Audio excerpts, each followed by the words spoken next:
লোকলিখিত সুষমাচারের ৭ অধ্যায় ১১ থেকে ১৭ পদ। কিছুকাল পরে তিনি নাইন নামক নগরে যাত্রা করিলেন, এবং তাহার শিষ্যেরা ও বিস্তর লোক তাহার সঙ্গে যাইতেছিল। যখন তিনি নগরদ্বারের নিকটবর্তী হইলেন, দেখো, লোকেরা একটা মরা মানুষকে বহন করিয়া বাহিরে লইয়া যাইতেছিল। সে আপন মাতার একমাত্র পুত্র, এবং সেই মাতা বিধবা, আর নগরের অনেক লোক তাহার সঙ্গে ছিল।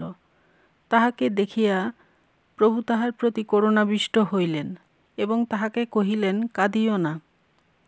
পরে নিকটে গিয়া খাট স্পর্শ করিলেন, আর বাহকেরা দাঁড়াইল।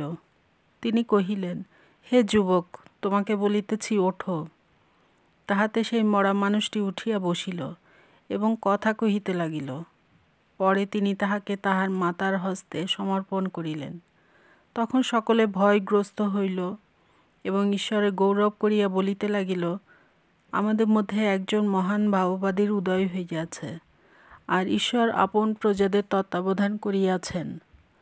পরে সমুদয় জিহুদিয়াতে এবং চারিদিকে সমস্ত অঞ্চলে তাহার বিষয়ে এই কথা ব্যাপিয়া গেল।